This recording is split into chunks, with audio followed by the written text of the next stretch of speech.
दिसंबर वाला कोई student present नहीं है क्लास के अंदर, देख लो इनकी हाल बेटा।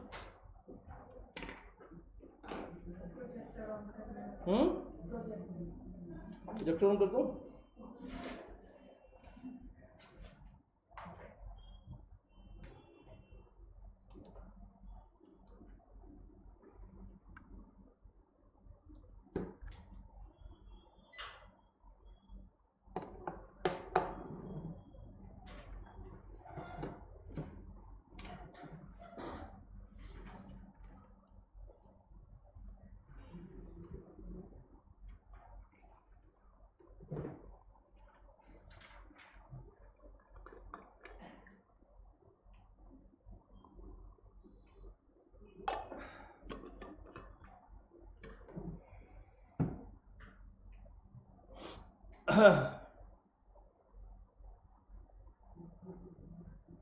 चलिए भाई,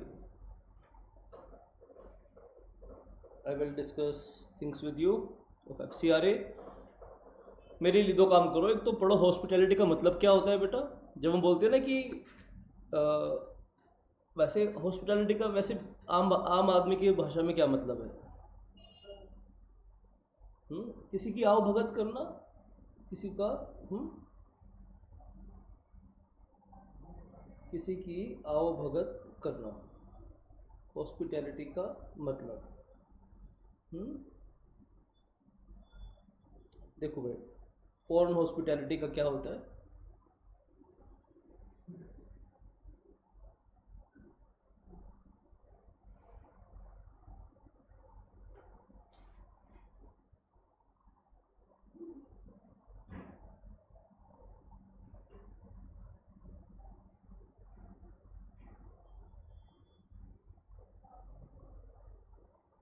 चलो जी, और कौन कौन इसमें से ले सकते हैं प्रायर अप्रूवल लेके? अप्रूवल किसकी लेनी है बेटा? देखो, तीन बातें नोट करनी है। क्वेश्चन आएगा ना एग्जाम में, फैक्ट बेस्ड क्वेश्चन आएगा, तीन बातें याद करनी है।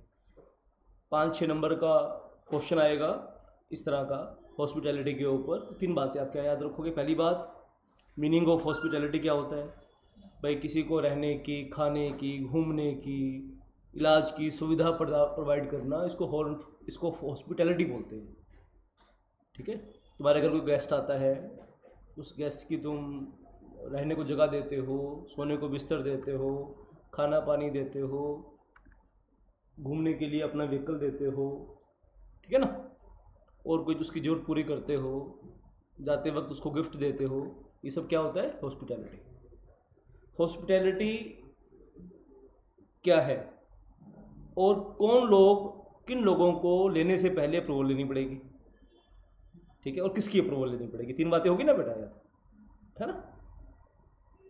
कौन, किन को अप्रूवल लेनी है और किसकी अप्रूवल लेनी है, और फॉरेन हॉस्पिटैलिटी क्या है, किसकी अप्रूवल लेनी है? मिनिस्ट्री ऑफ होम अफेयर्स की, गृह मंत्रालय। कौन है इसका मिनिस्टर अभी बताओ? Who is the minister? Amit Shah. Amit Shah is our home minister right now. ठीक है, तो होम मिनिस्ट्री की अप्रूवल लेनी है। किन लोगों को लेनी है? इन लोगों को लेनी है। ठीक है ना बेटा, होगी बात सारी। लेकिन एक एक्सेप्शन है, इस एक्सेप्शन के ऊपर भी क्वेश्चन आता है बेटा। एक्सेप्शन क्या है कि मान लो इनमें से कोई आदमी प्रायर अप्रूवल लेके नहीं गया और वहाँ इमरजेंसी सिचुएशन हो गई, और इमरजेंसी सिचुएशन में किसी की हेल्प लेनी पड़ी। अब इमरजेंसी में तो बिना अप्रूवल की हेल्प ले सकते हैं, लेकिन उसके बाद आके रिपोर्ट करनी है कि हमने इस संस्था से ये वाली हॉस्पिटैलिटी एक्सेप्ट की थी बिना अप्रूवल के।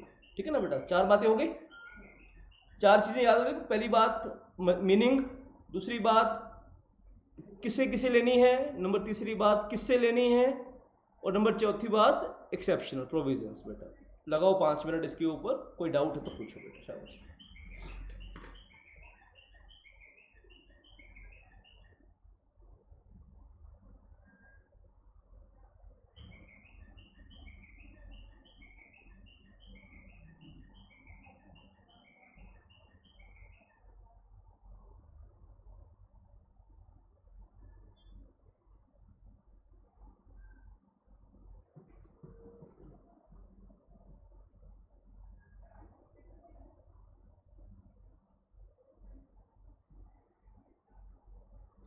देखो बेटा शाबाश, देखो एक बार, देखो हो जाएगा ये सारे। अगर अब ये सारे हो गए तो फिर हम सेक्शन 7 8 पढ़ेंगे। 7 8 9 आई थिंक हम कर चुके हैं ना बेटा, है ना। 9 हम कर चुके हैं, 7 8 बीच गैप होगा। अब हम शुरू से लेके सेक्शन 9 भी कर चुके हैं, मेरे ख्याल 10 भी कर चुके हैं ना, है ना। 10 भी कर चुके हैं तो, है ना बेटा। तो फिर आओ एक बारी बेटा हम इसको देखेंगे, क्या कह रही हो। फिफ्थ ने किया, चलो पहले फिर फिफ्थ करेंगे। आओ पहले फिफ्थ करते हैं फिर। फिफ्थ आ जाओ। सेक्शन फिफ्थ में क्या कहते हैं, section 50 is very very important बेटा, ठीक है। अब सेक्शन 3 में एक टर्म आया था, ठीक है ना बेटा। देखो बेटा, शाबाश। पॉलिटिकल पार्टी और ऑर्गेनाइजेशन ऑफ पॉलिटिकल नेचर, देखो आया था ना बेटा। थ्री में देखो, देखो 3 में आप पढ़ो ई। 3 क्या था, who can not receive foreign contribution, याद आया। 3 इज द मेन सेक्शन बेटा ऑफ द चैप्टर 3 एंड 3 4 5 6 7। 3 4 5 6 ये तो मेन सेक्शन है। 3 4 5 6 बेटा, ये तो आपको आपके अंदर बस जाने चाहिए सेक्शन, चारों सेक्शन 3 4 5 6। हाँ बेटा ठीक है। तो सेक्शन 3 का close number 3 sub section 1 close ई पढ़ो और क्लोज एफ पढ़ो। इसकी बात हो रही है ना बेटा। इसके ऊपर ऑर्गेनाइजेशन ऑफ पॉलिटिकल नेचर क्या है, मैंने बताया था 2 तरह की ऑर्गेनाइजेशंस को यहाँ पे कवर किया गया है, ठीक है ना बेटा। यहाँ पे ऑर्गेनाइजेशन, पॉलिटिकल ऑर्गेनाइजेशंस को 2 तरीके से हमने कवर किया है। पॉलिटिकल ऑर्गेनाइजेशन, ठीक है। एक तो वो है बेटा who fights direct election, who fights direct elections, ठीक है। एक तो ये हो गई, और दूसरी कौन सी हो गई, who does not fight elections but provides their support to those who fights election, ठीक है। क्लियर होगी बात, कैसे समझोगे इसको फर्क। इसको तो कहते हैं पॉलिटिकल पार्टीज, इसको क्या कहते हैं, पॉलिटिकल पार्टीज, ठीक है। आपसे पूछ ले, एक क्वेश्चन लिखो, 1 2 नंबर का क्वेश्चन आ जाए एग्जाम में। What do you mean by political parties for the purpose of FCRA, what do you mean by political parties for the purpose of FCRA. आप डीपली पढ़ोगे तो आपको इस क्वेश्चन का जवाब लिख पाओगे। हिंट मैंने दे दिया, those political organization, those organizations who fights direct election directly on their own, these types of organizations are called political parties. And इनको क्या बोलते हैं, organizations having political nature, इसको क्या कहेंगे हम, organization having political nature। अब कैसे पता चलेगा कि कौन सी पार्टी पॉलिटिकल ऑर्गेनाइजेशन है, ठीक है। अब ये तो बहस का विषय हो सकता है ना, कि आप किसी संस्था को पॉलिटिकल नेचर का बोल सकते हो,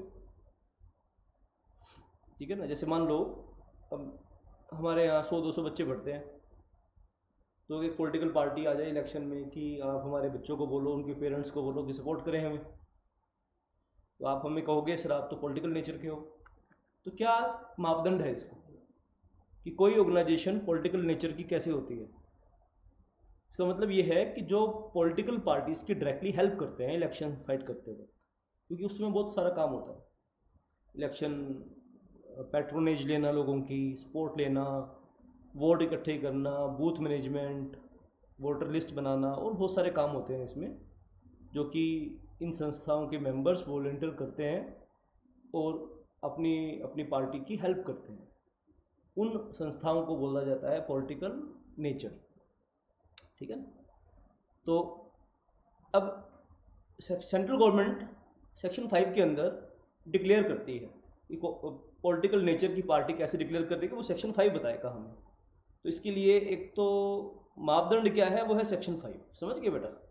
procedure to notify an organisation of a political nature, यानी जो ऑर्गेनाइजेशन सेक्शन 5 में नोटिफाई है, जो ऑर्गेनाइजेशन सेक्शन 5 में नोटिफाई है, हिंदी में लिख लो इस बात को, 5 नंबर दिला देगी ये बात। जो ऑर्गेनाइजेशन सेक्शन 5 में नोटिफाई है,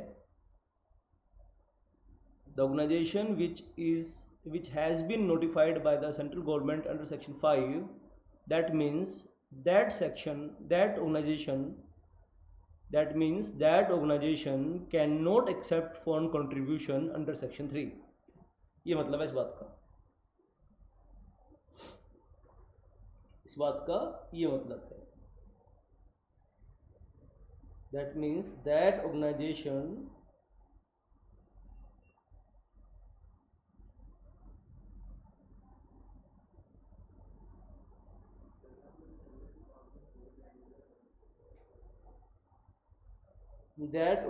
is having political nature।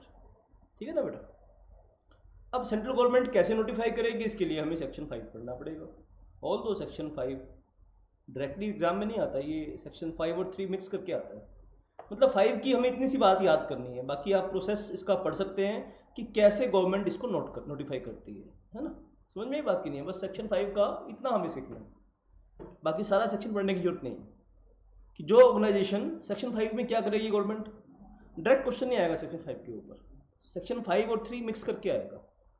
मतलब उस पार्टी की एक्टिविटीज को कंसीडर करके, after giving consideration to the activities of the party concerned या ऑर्गेनाइजेशन कंसर्न्ड, तो सेंट्रल गवर्नमेंट उसके खिलाफ नोटिफाई करती है कि your activities are of political nature, that's why for the purpose of FCRA we are notifying you as a organisation of political nature. तो इतनी सी बात याद रखनी है, याद रह जाएगी इतनी सी बात, सेक्शन 5 का काम रहना है हमारा। ठीक है ना बेटा? 3 और 5 मिक्स करके एक क्वेश्चन आएगा, बस 5 में आपने इतनी सी बात लिख के आनी है, बाकी आप इसको डिटेल में पढ़ लेना, कोई डाउट आएगा तो पूछ लेना कि नोटिफाई कैसे करते हैं, पूरा प्रोसेस लिखा हुआ है इसका। समझ गए बच्चों? ऑनलाइन बच्चों बोलो, समझ में आई बात थोड़ी सी मेरी आपको? ठीक है। अब आ जाओ आप सेक्शन 7 के ऊपर, शाबाश। इसमें केस लॉ भी है, जैसे Indian social action forum Insaf versus union of India, honourable supreme court of India inter alia observe that object sought to be achieved by the act is to ensure that parliamentary institution, political association and academic and other voluntary organization as well as individuals working in the important areas of national life should function in a manner consistent with the values of sovereign। ये Supreme court ने section का मतलब बताया, अच्छे words है। ये एक NGO है इंसाफ करके, इसका केस था, इसके ऊपर एलिगेशन थे कुछ, तो सुप्रीम कोर्ट ने इस एक्ट का मकसद बताया। ये देखो, ये वर्ड्स है ना सुप्रीम कोर्ट के हैं बेटा, मैं बोलता हूँ ना पंच लाइन्स याद करो, अच्छे से शब्द याद करो। ये जो लाइन्स है ना बेटा, ये बहुत इंपॉर्टेंट लाइन्स हैं जो सुप्रीम कोर्ट ने इस एक्ट के पर्पस के बारे में बोली हैं बेटा। ये लाइन नोट कर लो, शाबाश बेटा, बहुत कीमती लाइन है, सुप्रीम कोर्ट के मुंह से निकली हुई बातें हैं ये वाली बातें आपको नोट करके आनी है बेटा। देखो ये है मार्क्स, छुपे हुए marks. Candidates for election, political parties or office bearers of political parties are barred from accepting foreign contribution। The legislative intent क्या is also to prohibit organization of a political nature from receiving foreign contribution। It is clear that preventing foreign contribution into political arena is the object sought to be achieved by the act। यानी जो लोग political nature से हैं, directly या indirectly political field में हैं, राजनीति करते हैं, उन लोगों को इस एक्ट के अंदर कवर किया गया है, ताकि वो उनका मेन पर्पस जो है, काम करने का मकसद भारत की लिए हो, भारत के अगेंस्ट ना हो, वो प्रो इंडिया हो। जो भी पॉलिटिकल लोग हैं वो प्रो इंडिया एक्टिविटीज़ में पार्टिसिपेट करें, वो दुश्मन देश के साथ हाथ ना मिला लें पैसों के लालच में। ये एक्ट का मकसद है बेटा, समझ गए बेटा? ऑनलाइन स्टूडेंट्स, ये सुप्रीम कोर्ट के वर्ड्स हैं बेटा, ये these are the words of Supreme Court, honourable supreme Court बेटा। You must read this case very carefully. Chapter के शुरुआत में लिख लो इस केस का नाम, ताकि तुम इसे भूल ना जाओ जब तुम रिवीजन करोगे। तो Insaf versus union of India, civil appeal number 1510 2020 का केस है। शाबाश बेटा।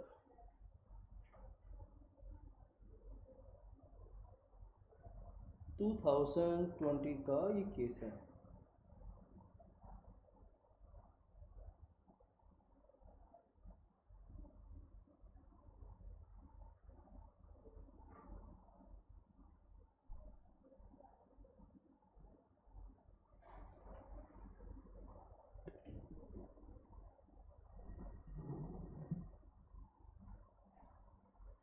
शाबाश बेटा।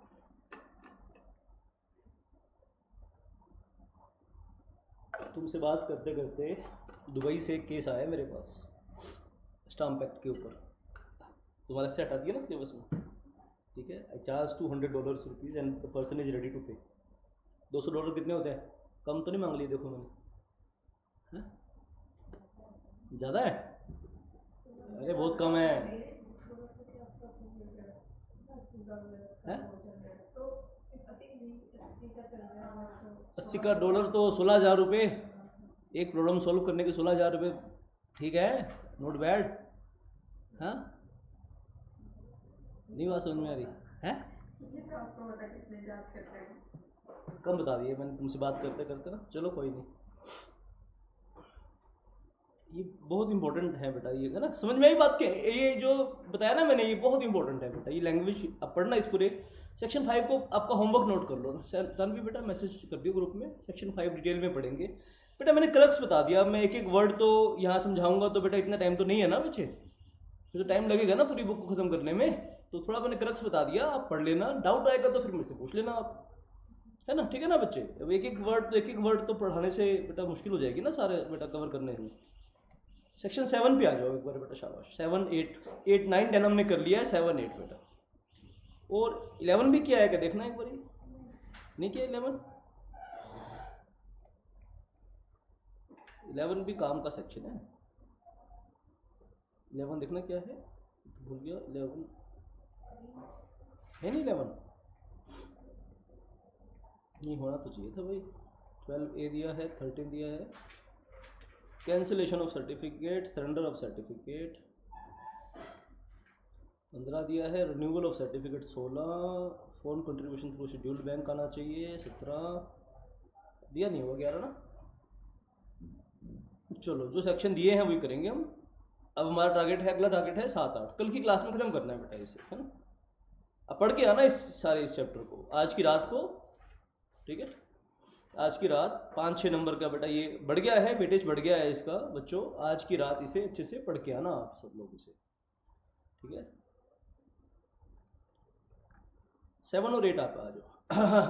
7, 8 prohibition of transfer of foreign contribution to other person, ठीक है। The person who is registered and granted a certificate और has obtain prior permission under the act, ठीक है। एक पर्सन जो रजिस्टर्ड है और जिसको सर्टिफिकेट दिया है फॉरेन कंट्रीब्यूशन रिसीव करने के लिए, and receives any foreign contribution, and है देखो दोनों के बीच में, आप रजिस्टर्ड हो, आपको सर्टिफिकेट दिया हुआ है for the purpose of receiving of foreign contribution, आपका एक ऑब्लिगेशन है कि आपको किसी को ट्रांसफर नहीं करना, ठीक है ना। इंपॉर्टेंट सेक्शन है, मान लो इंपॉर्टेंट सेक्शन है। जैसे मान लो तन्वी ने रजिस्ट्रेशन करवाया हुआ है ना बेटा, तो ठीक है ना।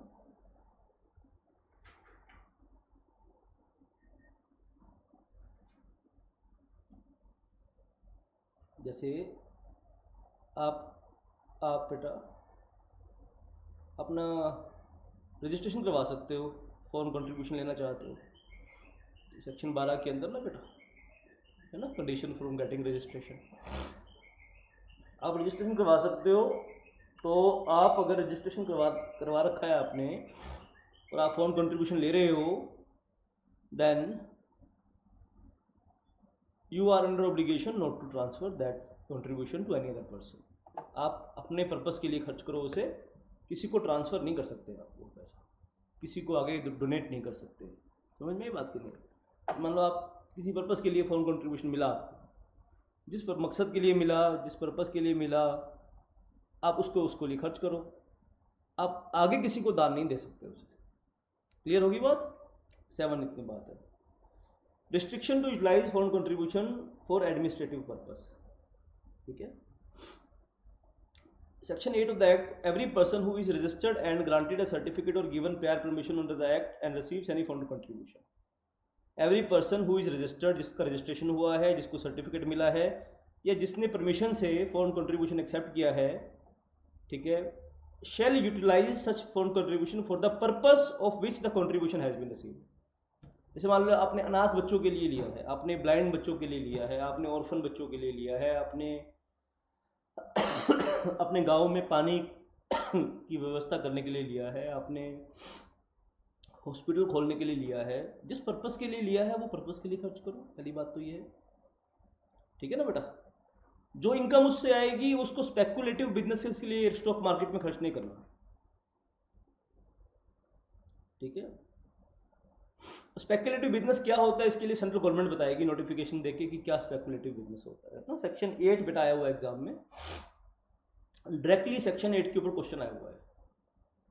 तो जिसने भी फॉरेन कंट्रीब्यूशन लिया है अप्रूवल से या लाइसेंस से या रजिस्ट्रेशन से या सर्टिफिकेट के अंदर, तो उसका पहला काम ये है कि जिस पर्पस के लिए लिया उस पर्पस के लिए खर्च करो, और उससे जो ब्याज आएगा उस ब्याज को, जो डिविडेंड आएगा उससे आपने स्पेकुलेटिव बिजनेस नहीं करना।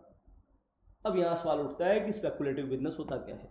इसके लिए सेंट्रल गवर्नमेंट बताएगी रूल्स के अंदर कि स्पेकुलेटिव बिजनेस होता क्या है, ठीक है। Shall not defray as far as possible such sum not exceeding 20% of such contribution received in a financial to meet administrative expenses. अब मान लो आप एक एनजीओ चला रहे हो, संस्था चला रहे हो, ठीक है, इसका ऑफिस भी होगा, स्टाफ भी होगा, तो जितना भी फॉरेन कंट्रीब्यूशन मिलता है आपको उसका 20% मैक्सिमम, नॉट एक्सीडिंग 20%, आप एडमिनिस्ट्रेटिव पर्पस के लिए, ऑफिस वगैरह चलाने के लिए खर्च कर सकते हो। यानी 80% पैसा आपको उस पर्पस के लिए यूटिलाइज करना पड़ेगा, उस कोर्स के लिए खर्च करना पड़ेगा जिस कोर्स के लिए आपने लिया है। इस पे लिख लो EPQ, शाबाश, EPQ, नहीं तो फिर पेनल्टी वगैरह अट्रैक्ट हो जाएंगी सेक्शन की। बी, ए और बी में फ़र्क देख लो क्या है बेटा, शाबाश। पढ़ो आप सेक्शन 8 का क्लोज ए और क्लोज बी पढ़ो बेटा, मुझे भी थोड़ा रिलीफ मिलेगा, मैं एकदम से नहीं बोल पाऊंगा, मेरा गला खराब है पता है आपको बेटा। क्लोज ए और क्लोज बी पढ़ो, शाबाश, ध्यान से।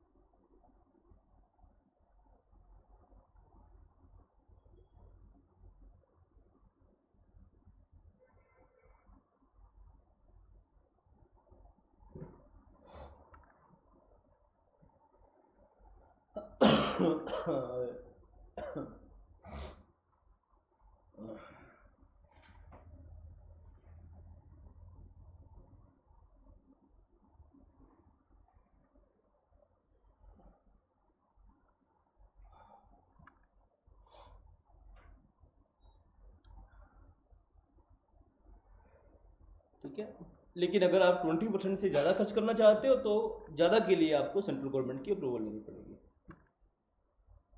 अब क्या एडमिनिस्ट्रेटिव खर्चे होते हैं ये कैसे पता चलेगा?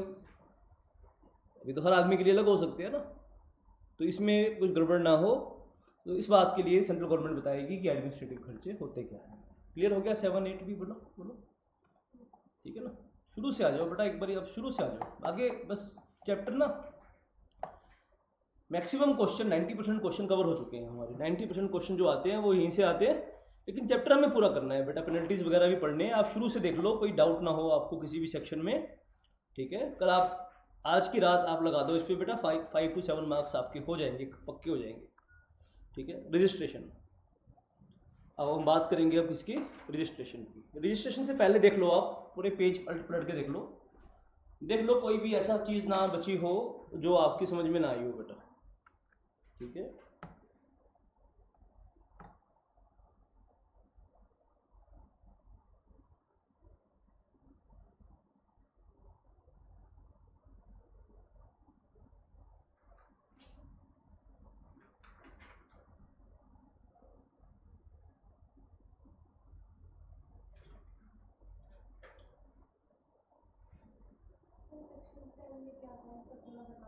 बेटा पढ़ के हाँ, मैं तेरे को बताऊंगा बेटा, हद है तेरी यार। सेक्शन 10 में क्या था बताना। अरे मैं तेरा छोटा भाई हूँ, मैं तू पढ़ के आ घर पे, तेरे को पढ़ाया है बेटा मैंने, तू पढ़ के आ घर पे, मैं बताऊंगा तेरे को क्या है सेक्शन 10 में। इट्स योर ऑब्लिगेशन ना बच्चे। डोंट ट्रीट टीचर ना लाइक योर यंगर ब्रदर। ये देखना बच्चे, सेक्शन 10 में बताना, मैं तो बेटा बता ही दूंगा, बट यू तो देखना बेटा।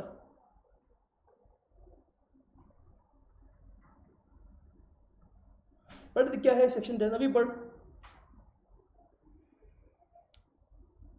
Section 10 provides that when the central government is satisfied after making such inquiry as it may deem fit, that any person has in his custody or control any article of currency or security, whether the Indian or foreign, which has been accepted by such person in contravention of any of the provisions of this act.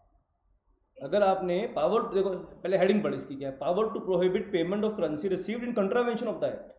अगर आपने इस act के against जाके currency receive कर ली, तो उस currency को आपने किसी को दे नहीं सकते, कुछ यूज नहीं कर सकते, डिस्पोज ऑफ नहीं कर सकते, उससे कोई प्रॉपर्टी नहीं खरीद सकते, वो आपको सेंट्रल गवर्नमेंट को हैंड ओवर करनी है। ये बात कह रहे हैं। आप पढ़ो, घर से पढ़ के आई थी तुम ये सेक्शन, फिर क्लास में सर ये बताना, ये क्या तरीका हुआ बेटा, सर ये बताना, फिर बेटा तुम पढ़ के आना बच्चे, ऐसे थोड़ी होता है। देख भी रही है सर की तबीयत खराब है, तो मेरे सर बताना ये बेटा आपके ऑब्लिगेशन है, ये आपकी ड्यूटी है बेटा, पढ़ के आओ। अब मुझसे ये पूछो सर ये बात समझ में नहीं आई, ये तरीका है पूछने का, ये थोड़ी होता है ये बताना वो बताना। आप ये पूछो सर ये सेक्शन नहीं समझ में आया क्या है, ये तरीका है पूछने का। वो भी तब जब पढ़ो, पहले रीड करो बच्चे, मेहनत करो, जूझो उस लैंग्वेज से, पकड़ के जूझो उसको, हराओ लैंग्वेज को। नहीं समझ में आए, I am ready to help you बेटा, ठीक है। इसका मतलब ये नहीं है तो अगले टाइम मुझसे पूछेगी नहीं। आई बात समझ में तेरे को?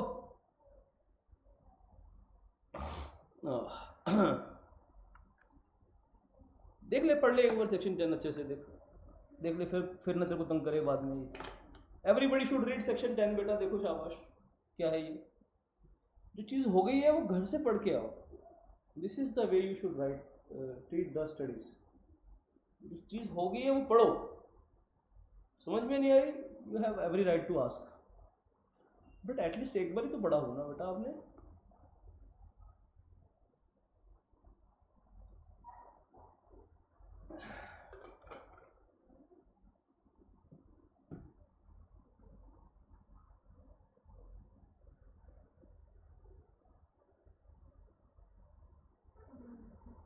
हाँ हाँ, तो तू पढ़ेगी तो समझ में आएगा ना बच्चे। मुफ्त का चंदन घिसमन लल्लू वाली बात ना करना मेरे साथ बेटा। I am your precious asset, treat me like your weapon, ठीक है। I am not like your soap कि जब चाहे यूज कर लो। समझ में आ रही बात की नहीं आ रही? अपने रिसोर्स को पता होना चाहिए ना बेटा आपको, कहाँ पे क्या है यूज करना हथियार को, ठीक है।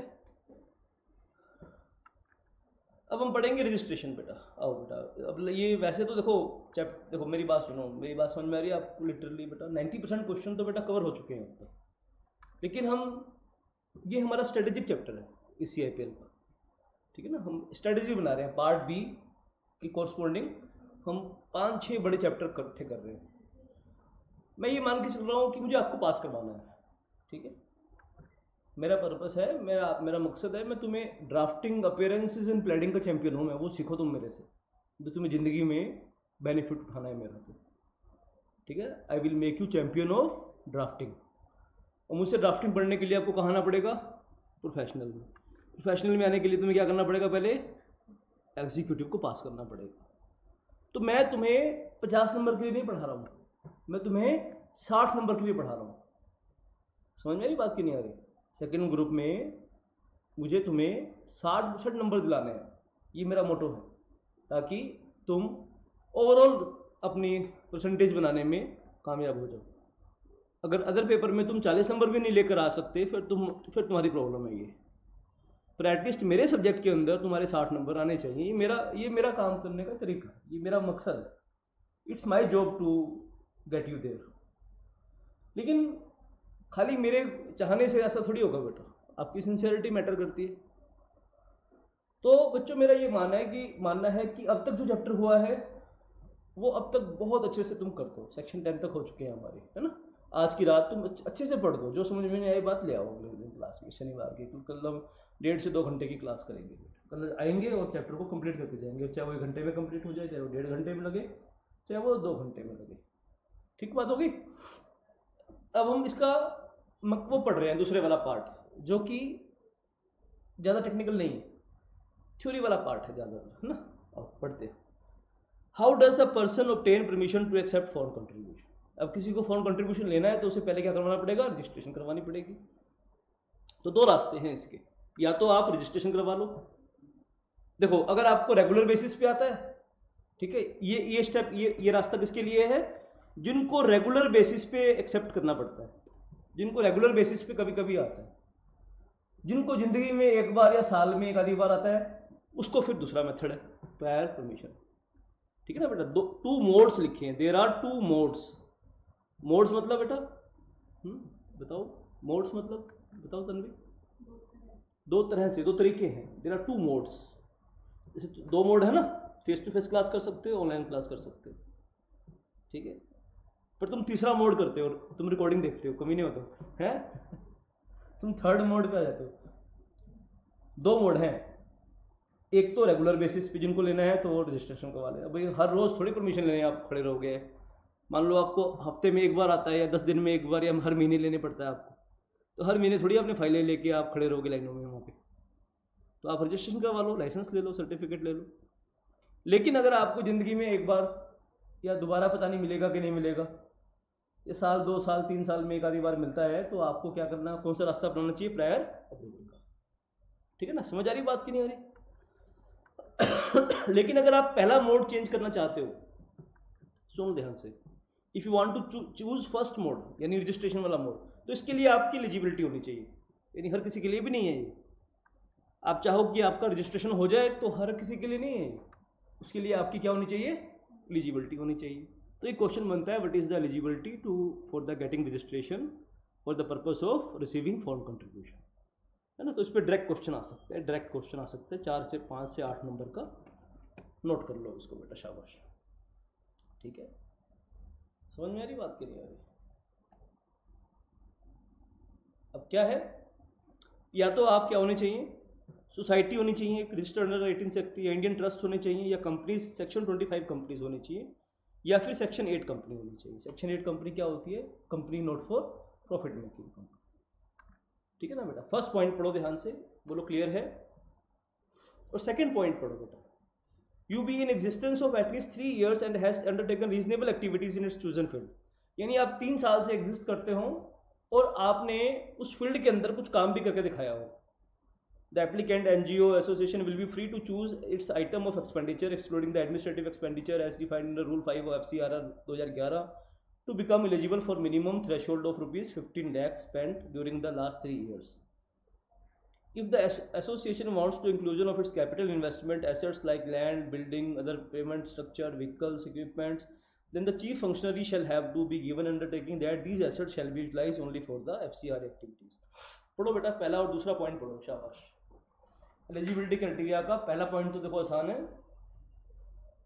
या तो आप सोसाइटी होनी चाहिए, या आप क्या होने चाहिए, ट्रस्ट होने चाहिए, या आप सेक्शन 25 कंपनी होनी चाहिए, और आप 3 साल से एग्जिस्ट कर रहे हो और आपने रीजनेबल एक्टिविटी चूज की हो। अब रीजनेबल एक्टिविटी का मतलब क्या है, वो रूल्स में आपको पढ़ के पता चलेगा, रूल 5 के अंदर। अब रूल 5 पढ़ते हैं तो वो कहते हैं कि to become eligible for minimum threshold of rupees 15 lakh, यानी आपने 15 लाख रुपए स्पेंड किए हो 3 सालों के अंदर। ठीक है, अब वो किस में होने चाहिए, during the last 3 years if the association wants to inclusion of its capital. अगर आप खर्चा किया, 15 लाख रुपए आपने दान किए हों, 15 लाख रुपए, लेकिन आपने तो 15 लाख रुपए खर्च किए बिल्डिंग बनाने में।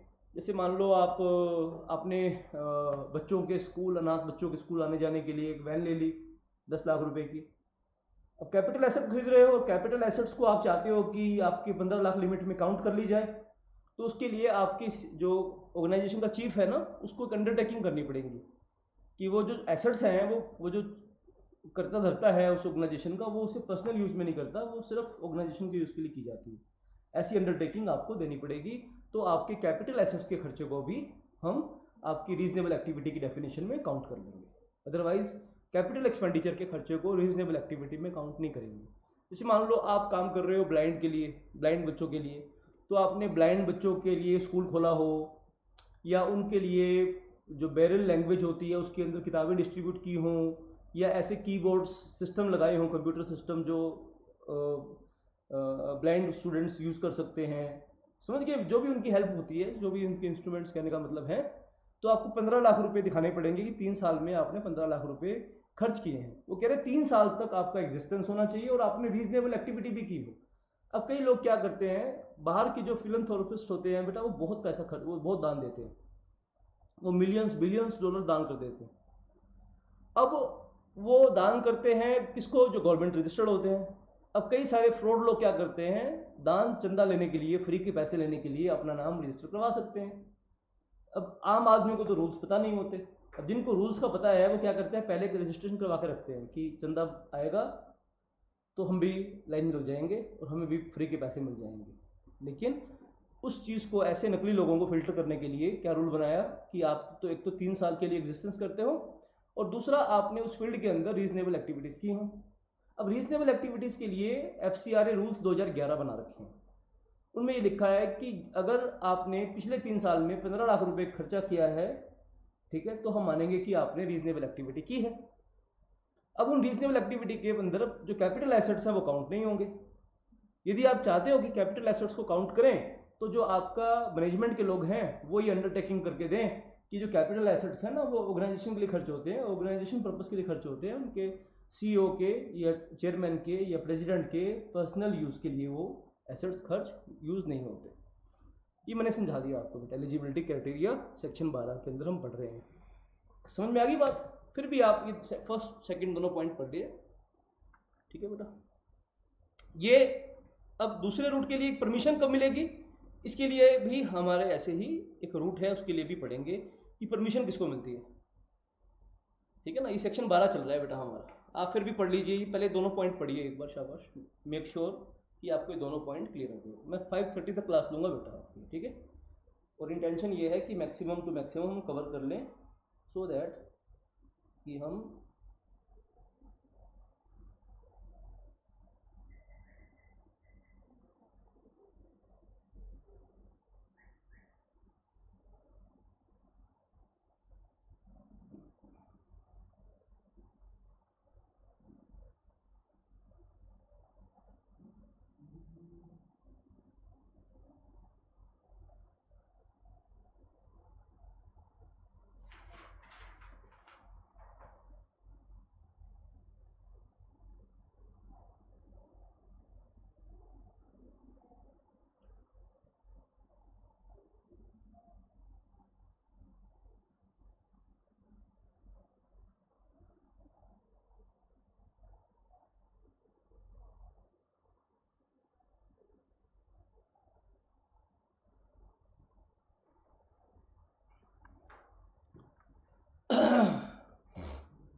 चलो बच्चों, ठीक है, अच्छे से पढ़ो बेटा, ठीक है। आप मेरी बात याद रखना बेटा, इससे खूबसूरत प्रोफेशन, बढ़िया, देखो इसमें आपको डिग्निटी, पैसा सब कुछ मिलेगा, लेकिन प्रोवाइडेड कि आप डिसिप्लिन में रह के कुछ चंद साल मेहनत करें बेटा, ठीक है। ये देखो उनका डिसिप्लिन देख लो, कितने बच्चे थे, क्या पढ़ाऊँ ऐसे बच्चों को, दिल करेगा आपका, आपका दिल करेगा ऐसे ऐसे लोगों को पढ़ाने का, हाँ, देख लो, देख लो इनका हाल बेटा।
हमें क्या बेटा, मेरे लिए तो एक भी बच्चा रहेगा मैं तो पढ़ाऊँगा।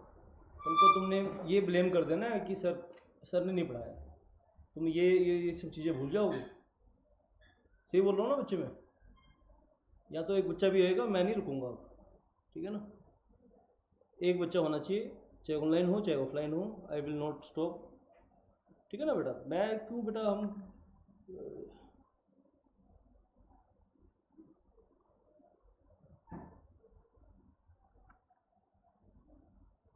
ठीक है।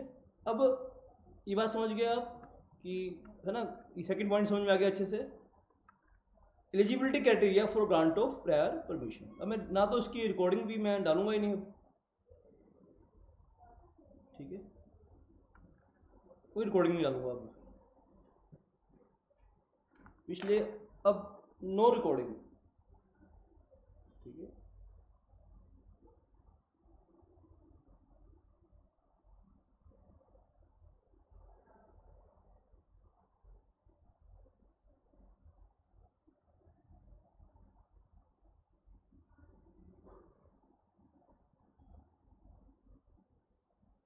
पता लगेगा, छोड़ो क्लास, सही है, कोई रिकॉर्डिंग नहीं क्लास। आज से 2 साल पहले कोई रिकॉर्डिंग नहीं होती थी, कोई ऑनलाइन क्लास नहीं होती थी, बच्चे आगे बैठते ही थे लॉकडाउन से पहले। जितना फैसिलिटी दे रहे हैं उतना कोई रिकॉर्डिंग नहीं दूंगा अब, जितनी रिकॉर्डिंग दे दी थी दे दी, कोई रिकॉर्डिंग नहीं मिलेगी अब, मजाक बना के रखा है क्लास का।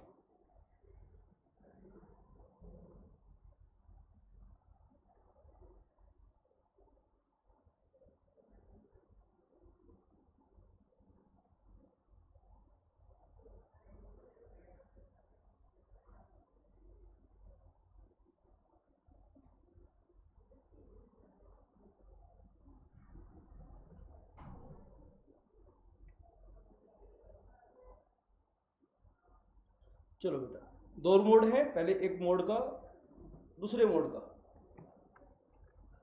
ही आओ हम देखते हैं।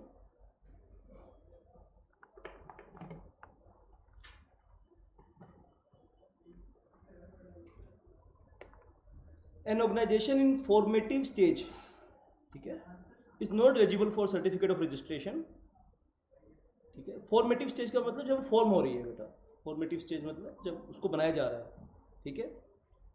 सच organisation may apply for grant of prior permission under FCRA. Prior permission is granted for receipt of specific amount from specific donors for carrying out specific activities project. For this purpose, the association should meet the following criteria. ठीक है ना, आप पहले से exist करते हैं और आप एक पर्टिकुलर पर्पस के लिए खर्च कर रहे हैं, पैसा रिसीव कर रहे हैं, ठीक है ना, तो उसके लिए प्रायर परमिशन से आप ले सकते हैं। You are not registered but you want to receive foreign contribution for a particular purpose. Be registered under an existing statutes like Society Registration Act. पहली बात तो आपका किसी ना किसी कानून के तहत आपका रजिस्ट्रेशन होना चाहिए, अनरजिस्टर्ड एंटिटी आप नहीं होनी चाहिए, पहली बात तो ये है ना। आपने मान लो कि मोहल्ला की टीम बना ली, कोई वॉलंटियर्स की टीम बना ली, आप नहीं ले सकते, या तो आप अंडर सोसाइटी रजिस्ट्रेशन एक्ट के अंदर हैं, ट्रस्ट एक्ट के अंदर हैं, या इस एक्ट के अंदर हैं, ठीक है ना। दूसरा, एक कमिटमेंट आपको सबमिट करनी पड़ेगी, letter from the donor indicating the amount of foreign contribution and the purpose for which it propose to be given. Donor से कमिटमेंट लेनी होगी, कितना अमाउंट वो डोनेट करेगा और किस मकसद के लिए वो करेगा, ताकि बाद में, एक तो इसका पर्पस ये भी है क्योंकि सरकार को वेलफेयर स्कीम्स बनानी पड़ती हैं बहुत सारी, तो सरकार जो भी स्कीम बनाएगी तो सरकार को पता रहे कि ऑलरेडी इस फील्ड में कितना पैसा आ चुका है ना, ताकि, समझ गए ना मेरी बात को, ताकि वो सभी को इंक्लूड कर सके अपने स्कीम्स के अंदर। For the Indian recipient organisations and foreign donor organisations having common members, ठीक है बेटा, जो foreign Indian recipient organisation and foreign donor organisation की कॉमन मेंबर होने चाहिए। जैसे मेनली इनमें कौन आता है पता है, जो ये कॉन्वेंट क्रिश्चियन मिशनरीज होते हैं ना बेटा, ये लोग पैसा भेजते हैं बाहर से। जितने भी कॉन्वेंट स्कूल्स आपने देखे होंगे, है ना, जो है ना आसपास देखो कितने सारे कॉन्वेंट स्कूल्स हैं, कॉन्वेंट स्कूल्स इसमें कवर हो जाते हैं। जो मिशनरीज होते हैं, जो ये ईसाई धर्म का प्रचार करते हैं, क्रिश्चियनिटी का प्रचार करते हैं, ये बहुत सारा कंट्रीब्यूशन वहाँ से भेजते हैं। FCRA prior permission shall be granted to the Indian recipient organization subject to the satisfying the following. The chief functionary of the recipient Indian organization should not be part of the donor organization. ठीक है,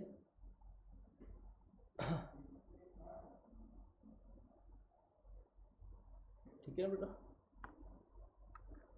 और दूसरा, at least 75% office bearer member of the governing body of the Indian recipient organization should not be members employees of the foreign organization. इनकी common members हो सकते हैं, but chief जो है इंडियन ऑर्गेनाइजेशन का वो वहाँ का पार्ट नहीं होना चाहिए।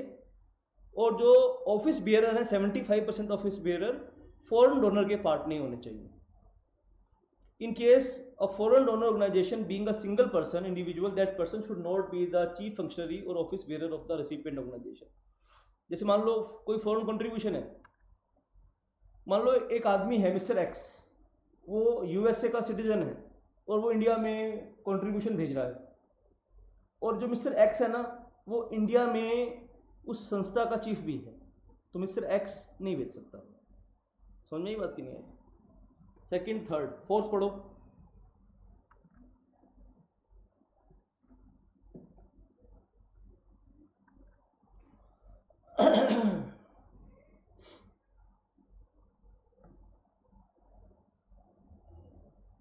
फोर्थ पढ़ो।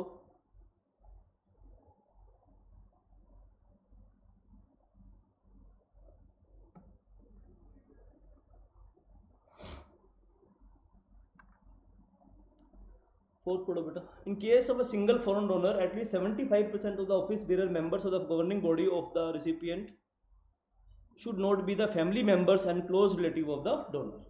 फोर्थ पॉइंट पढ़ो बेटा, शाबाश। फोर्थ, ये चारों पॉइंट हैं। There are two routes. There are two routes for getting approval for foreign contribution.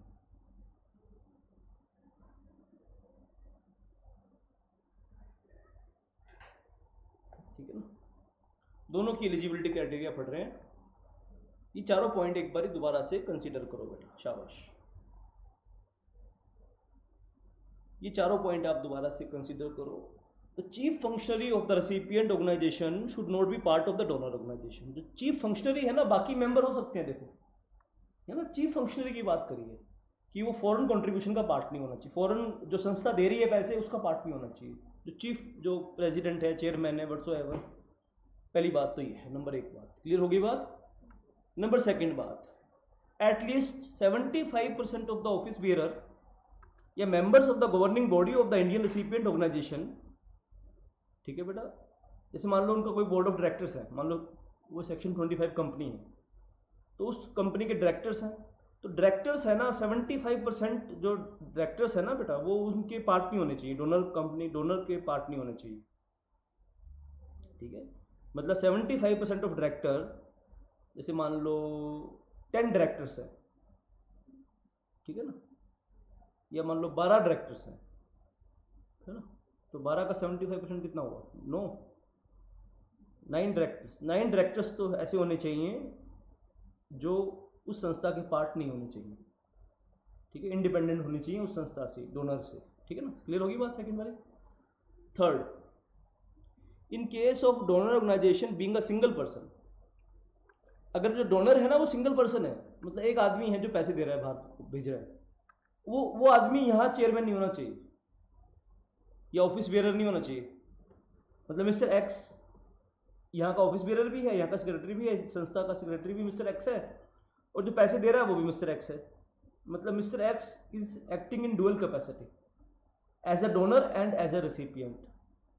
कहने का भाव ये है, in simple words, in simple language, donor and donee should be separate persons, ठीक है ना बेटा। डोनर और डोनी अगर एक ही आदमी है तो ये एक टूल की तरह यूज हो सकता है, यानी ये कानून जो सिस्टम बनाया है ना बेटा, देखो बेटा, जैसे फॉर एग्जांपल एक मिस्टर एक्स है, वो इंडिया में पैसे लेके आना चाहता है और इंडिया में कोई उसके ऑब्जेक्टिव्स हैं।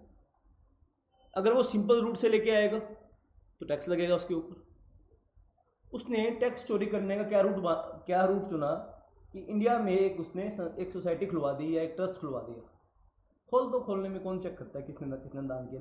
किताबों में कह देंगे कि हमने इतने बैग बांटे, इतनी दवाइयाँ बांटी, कौन आके चेक कर रहा है? ठीक है ना। अब वो क्या कर रहा है कि वो खुद ही तो पैसे भेज रहा है और इंडिया में खुद ही आके रिसीव कर रहा है, वहाँ से भेज दिए, यहाँ पे रिसीव कर लिए। तो इस तरीके से इस कानून का नाजायज फ़ायदा उठाया जा सकता है।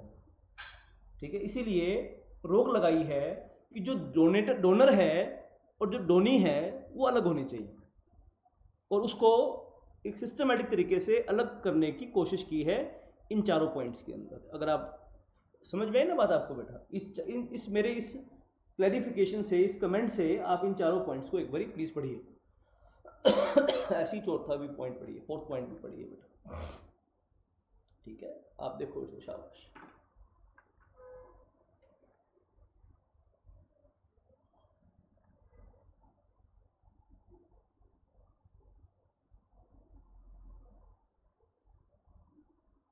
ठीक है,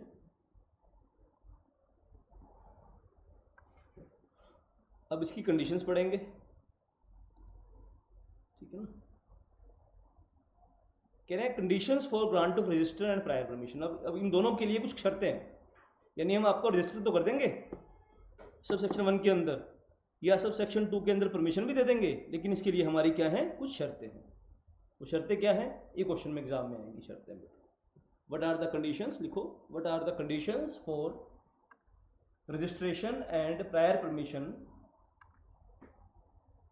for the purpose of receiving foreign contribution. शर्तें क्या हैं, किन किन शर्तों को आपको फॉलो करना पड़ेगा तो आपको रजिस्टर भी कर देंगे,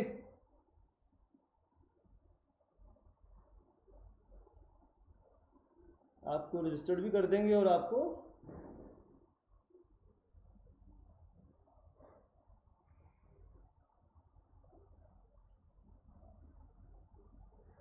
ठीक है, आपको रजिस्टर्ड भी कर देंगे और आपको प्रायर परमिशन भी दे देंगे। क्या शर्तें हैं जी? आओ, पहली शर्त, ठीक है, person making an application for registration और grant of prior permission is not fictitious और बेनामी। बेटा नकली आदमी नहीं होना चाहिए, बेनामी आदमी नहीं होना चाहिए, यानी किसी और के नाम। बेनामी क्या होता है बेटा? जैसे फॉर एग्जांपल मैं किसी नकली आदमी के नाम से अपना रजिस्ट्रेशन करवा लूँ, है ना बेटा। फिक्टिशियस और बेनामी। हैज़ नॉट बीन प्रोसिक्यूटेड और convicted for indulging activities aimed at conversion through the inducement और फोर्स। धर्म परिवर्तन के लिए वो उसके ऊपर कोई इल्ज़ाम ना लगाओ, यानी वो लालच देके, इंड्यूसमेंट का मतलब है लालच देके, यानी लोगों को, गरीब लोगों को कपड़े देके, कंबल देके, या फ्रिज देके, टीवी देके, मोटरसाइकिल देके। आजकल तो बड़ी चीप हरकतें करते हैं, नशे को देके धर्म परिवर्तन करवा देते हैं। नशेड़ियों को क्या चाहिए, उनका धर्म तो एक ही है, नशा। वो तो अपना पलट जाते हैं 1 मिनट के अंदर। इससे क्या होता है कि एक ना, इससे माहौल खराब हो जाता है उस एरिया का, है ना। मतलब आप देखो, हमारे पास एक तो आइडियल सिचुएशन क्या है कि आप इतिहास पढ़ोगे ना तो पता चलेगा कि लोगों ने अपने धर्म की रक्षा करने के लिए अपनी जानें कुर्बानी की हैं। ठीक है ना, यू रीड द हिस्ट्री। अगर आप हिस्ट्री पढ़ोगे तो हर इंसान को ना अपने कंट्री की हिस्ट्री के बारे में, अपनी कौम की, अपने राज्य की, अपने देश की हिस्ट्री जरूर पढ़नी चाहिए, ताकि पता चले कि हम हमारी रगों में किन का खून दौड़ रहा है और हम क्या थे। ठीक है ना, छोटे मोटे इंड्यूसमेंट देके, लालच देके धर्म परिवर्तन, अगर ये ऑफेंस है किसी का मजहब परिवर्तन कराना, धर्म परिवर्तन करवाना, सिख से किसी को ईसाई बनाना, या हिंदू से मुसलमान, या मुसलमान से हिंदू बनाना किसी को, ये अपराध है। अगर आपके ऊपर इस तरह का प्रोसिक्यूशन चला है या कन्विक्शन हुआ है, या आप इस तरह की एक्टिविटीज़ में इंडल्ज हैं, तो आपको फिर ये परमिशन नहीं मिलेगी। ठीक है ना, आप फिक्टिशियस नहीं होने चाहिए और आप कन्वर्जन में इंडल्ज नहीं होने चाहिए, है ना। 2 बात हो गई। तीसरी बात, हैज़ नॉट बीन प्रोसिक्यूटेड और कन्विक्टेड फॉर क्रिएटिंग कम्युनल। यहाँ बात देखो प्रोसिक्यूशन की है। देखो 2 बातें होती हैं, कई सारे ऑफेंस पढ़ोगे वहाँ पे कन्विक्शन पे इनएलिजिबिलिटी बनती है। समझ में बात की नहीं आई? कोई कानून पढ़ोगे, वो कहता है कि you should not B convicted for the offence of moral turpitude. Conviction पे है, लेकिन यहाँ पे सेंसिटिव मामला है, तो मुकदमा भी चला किसी के ऊपर तो वो भी इनएलिजिबल हो जाएगा। चाहे झूठा सच्चा मुकदमा भी अगर आपने मेरे ऊपर चला दिया कि भाई देखो एल के सोनी है ना, ये धर्म परिवर्तन करवाता है लोगों का माइंड वॉश करके। पंजाब में तो बहुत चल रहा है ना आजकल, ऐसी चीज़ें बहुत चल रही है पंजाब के अंदर, बहुत ज़्यादा चल रही हैं। आपको पता नहीं है बच्चे, आप छोटे बच्चे हो भी, आपको भी पता नहीं है, आप अपने पापा से पूछना ये बात, ठीक है। बड़े बड़े मैं सुनता हूँ ना सोशल मीडिया पे, अब बहुत सारे गांव के अंदर जो जिनके साथ भेदभाव होता है रहा है पंजाब के अंदर, on the basis of caste system, on the basis of any other social economic basis, तो उन लोगों को इंड्यूस करके, लालच दे के, भाई आपके बच्चों को फ्री स्कूल दे देंगे, आपके फैमिली मेम्बर को नौकरी दे देंगे अपनी संस्था के अंदर। अब गरीब आदमी है, उसको रोजी रोटी से मतलब है, धर्म उसको कहता है मेरे को कौन सा धर्म कुछ दे रहा है, वो लालच में कन्वर्ट कर लेते हैं। लेकिन अगर कोई पकड़ा गया इसमें, उसके ऊपर मुकदमा चला या सज़ा हुई, कन्विक्टेड में प्रोसिक्यूशन में मतलब क्या फ़र्क है कि एक तो मुकदमा चलाया जाना और दूसरा उस पर मुकदमा सिद्ध हो गया, प्रूव हो गया, तो उसको सज़ा हो गई। तो दोनों ही केसेस में आप इनएलिजिबल हो जाते हो। या प्रोसिक्यूशन नहीं भी चला आपके ऊपर, मुकदमा नहीं भी चला, लेकिन ऐसी पक्का सबूत है कि you are indulge in such activities, then also you are not eligible for receiving foreign contribution. ठीक है ना बेटा। 4th पॉइंट पढ़ो, इसी नेचर का है।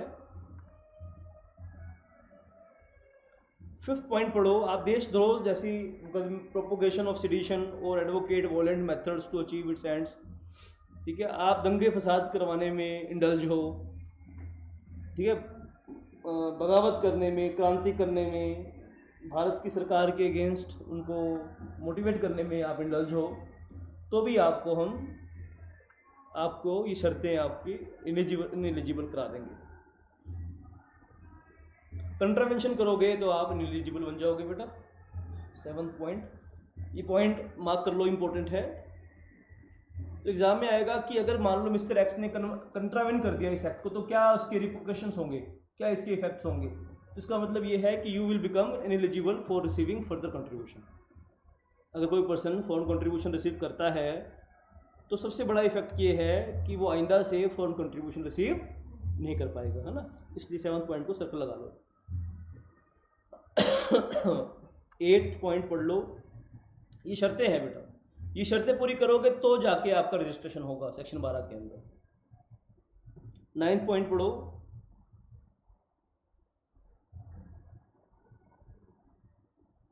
कोई और क्रिमिनल एक्टिविटी है, पेंडिंग केसेस पड़े हैं आपके ऊपर, तो भी आप नहीं कर सकते हो। अगर आप कंपनी हो तो आपके डायरेक्टर्स के अगेंस्ट कोई मुकदमेबाजी पेंडिंग ना पड़ी हो, ठीक है ना बेटा। पहले ये 10, the person making an application for registration of grant of prior permission, ये 10 के 10 पॉइंट एक बार पढ़ो बेटा, शाबाश, अच्छे से पढ़ो इनको, कोई डाउट है तो पूछो।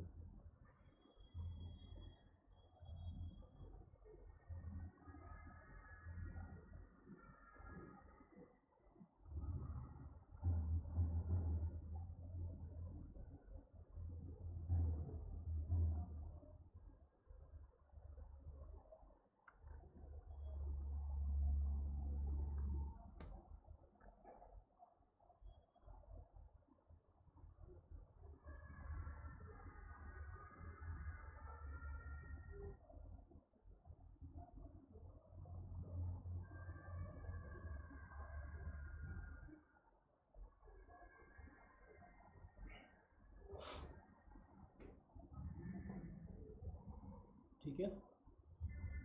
बी कैटेगरी देखो, 3 तरह की लिस्ट है इसमें हमारे पास। B point, acceptance of foreign contribution by the association person is not likely to affect prejudicially. अगर आप भारत के अगेंस्ट काम करोगे, भारत की फ्रीडम एंड भारत की एकता अखंडता के अगेंस्ट काम करोगे तो आप नहीं ले पाओगे बेटा। सिक्योरिटी, स्ट्रेटेजिक, साइंटिफिक और economic interest of the state के अगेंस्ट काम नहीं करना चाहिए आपको। पब्लिक इंटरेस्ट, प्रेजुडिशियली का मतलब अगेंस्ट जाके काम नहीं करना चाहिए आपको इन चीज़ों को। पब्लिक इंटरेस्ट के अगेंस्ट काम नहीं करना चाहिए। Freedom of fairness of election of any legislature, Bharat की इलेक्शन को प्रभावित नहीं करना चाहिए। जैसे दिल्ली के कुछ नेताओं के ऊपर एलिगेशन लगा था कि बाहर से पैसा आ रहा है और बहुत बड़ी मात्रा में उस पैसे से गरीब जो कॉलोनीज होती हैं, बस्तियां होती हैं, वहाँ पे फ्री दारू बांटते हैं वो लोग इलेक्शन से पहले, ताकि वो जो लोग शराब पीते हैं वो शराब पिलाने वालों को वोट दें। इस तरीके से पैसा यूज़ होता है भारत के अंदर। तो किसी भी इलेक्शन की फेयरनेस को आप इफेक्ट करोगे तो आपको फॉरेन कंट्रीब्यूशन नहीं लेने दिया जाएगा। या किसी भारत के मित्र संबंध है, कोई मित्र राष्ट्र है, उसके अगेंस्ट हमारे रिलेशंस ख़राब करने में काम कर रहे हो आप। हारमोनी बिटवीन रिलीजियस, रेशियल, ठीक है, भारत के जो हारमोनी है, एकता है उस रिलीजियस लेवल पे, रेशियल लेवल पे, social, linguistic, regional groups, caste, communities level पे अगर हमारी हारमोनी के अगेंस्ट काम करोगे तो आपको उस पैसे को यूज़ हम नहीं करने देंगे। ठीक है, किसी अपराध को करने के लिए नहीं अगर इस्तेमाल करना है आपको। ठीक है बेटा, किसी पर्सन की सुरक्षा को खतरे में नहीं डालोगे आप। ये शर्तें हैं बेटा, ये शर्तें आप मंजूर करोगे। This is the last topic of today's class. ये शर्तें आपने सारी बेटा पढ़ के आनी है। 12A से मैं कल की क्लास शुरू करूँगा। 12A is not very difficult section, suspension of certificate. अब जो सर्टिफिकेट दिया है ना बेटा, ये परमानेंट नहीं है, ये सस्पेंड हो सकता है। इसे आपने बता तो दिया कि सच झूठ बोल के ले तो लिया सर्टिफिकेट, लेकिन आप वो काम करने लग गए जो आपको नहीं करने चाहिए थे, तो आपकी सर्टिफिकेट को हम क्या कर देंगे, सस्पेंड भी कर देंगे। ठीक है, कैंसिल भी कर देंगे। सस्पेंड और कैंसिलेशन में फ़र्क क्या है? सस्पेंशन टेम्परेरी होता है और कैंसिलेशन परमानेंट होता है। ठीक है ना बेटा। फिर सरेंडर आप कर सकते हो। अगर आपने सर्टिफिकेट ले लिया था लेकिन अब आप उसको यूज़ नहीं कर पा रहे, आप बेवजह स्कैनर में हो गवर्नमेंट की एजेंसीज के, तो आप उसको सरेंडर कर सकते हो। बाकी कुछ आसान सेक्शन है, ये इतनी आई भी नहीं है एग्ज़ाम में। आप सर्टिफिकेट को रिन्यू करा सकते हो। ठीक है, और शेड्यूल बैंक के थ्रू फॉरेन कंट्रीब्यूशन लेनी है। ये सेक्शन 17 पढ़ के आना घर से बेटा, कल का काम आसान हो जाएगा। ये आया नहीं है कभी सेक्शन एग्जाम में, लेकिन आने के चांस हैं। ठीक है, आपको अपना अकाउंट खोलना पड़ेगा शेड्यूल बैंक में सेक्शन 17 के अंदर। उसको बोलेंगे FCRA अकाउंट, उसका नाम ही होगा FCRA account by the bank, State Bank of India New Delhi. ठीक है बेटा, in such branch of the State Bank of India New Delhi, इस ब्रांच में खुलेगा State Bank of India New Delhi में आपका अकाउंट खुलेगा, SBI State Bank of India, और उसका अकाउंट नाम होगा FCRA अकाउंट नंबर। ठीक है, अब मान लो कोई आदमी केरला में रहता है, वो आदमी कहेगा कि मैं अकाउंट ऑपरेट करने के लिए न्यू दिल्ली में आऊँगा, तो आपका मेन अकाउंट खुलेगा न्यू दिल्ली में, उसका हिसाब किताब न्यू दिल्ली में रहेगा, लेकिन आप उसका एक डमी अकाउंट, एक सब्सिडरी अकाउंट अपने स्टेट में खोल सकते हो जहाँ पे आप रहते हो। जैसे कोई आदमी केरला में रहता है तो उसका सब्सिडी अकाउंट खोल देगा केरला के अंदर, लेकिन मेन अकाउंट, मेन हिसाब किताब कहाँ रहेगा? जो पैसा आएगा वो न्यू दिल्ली अकाउंट में आएगा और वहाँ से ट्रांसफर हो जाएगा आपके सब्सिडी अकाउंट के अंदर। समझ में ये बात की नहीं आई? तो सेक्शन 17 आप पढ़ के आना, ये आपका होमवर्क है बेटा। ठीक है, ऑफेंस एंड पेनल्टीज कर लेंगे कल। 1 घंटे की क्लास में काम हो जाएगा वैसे तो अपना भाई, मेरे ख्याल से कल की 1 घंटे की क्लास करनी पड़ेगी। ठीक है, कल सैटरडे है ना बेटा, तो कल आप नोट कर लो टाइम। बाकी क्लासेस का टाइम क्या है कल? हाँ? तो मैं 4 से 4:30 के बीच में बेटा मैं लूँगा क्लास, फाइनल कर दूंगा। 10-15 मिनट ऊपर नीचे हो सकता है, यानी 4:15 भी हो सकते हैं और 4 भी हो सकते हैं। मैक्सिमम 4:30 से लेट नहीं करूँगा, क्योंकि I will be coming from the, दूर से आऊँगा मैं, तो आप कोशिश करना फेस टू फेस क्लास में आने की। ठीक है, इफ़ यू वांट टू, अगर आप नज़दीक हो तो आपको कोशिश करनी है कि आप फेस टू फेस क्लास में आओ। दूर हो स्पेशल मत आना, फिर आप ऑनलाइन ही लगा लेना। मैक्सिमम 1-1.25 घंटे की क्लास लगेगी बेटा। हाँ तो फिर तू बेटा लगा लियो, ऑनलाइन लगा लियो। ठीक है, रिकॉर्डिंग कोई, अब आज के बाद कोई रिकॉर्डिंग प्रोवाइड नहीं करूँगा मैं बेटा। कर दी जो रिकॉर्डिंग करनी थी, तुम उसका नजायज़ फ़ायदा उठा रहे हो ना बेटा। अब you are showing very insincerity बेटा, ये आपके सपोर्ट के लिए था, आप तो इसका फ़ायदा